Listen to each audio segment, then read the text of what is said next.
प्रदेश के प्रतापगढ़ के घुईशरनाथ धाम में भी विशेष पूजा का आयोजन किया गया। बाबा घुईशरनाथ का पूजन और जलाभिषेक किया गया। अनंत अंबानी के जन्मदिन के अवसर पर बाबा को विशेष भोग लगाया गया और हजारों श्रद्धालु उनकी दीर्घायु की कामना करते नजर आए।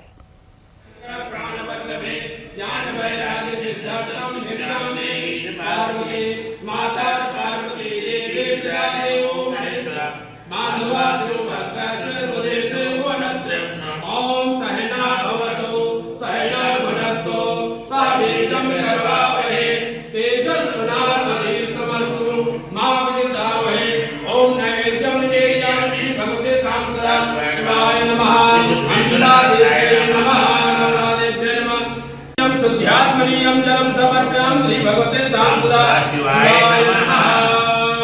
प्रभु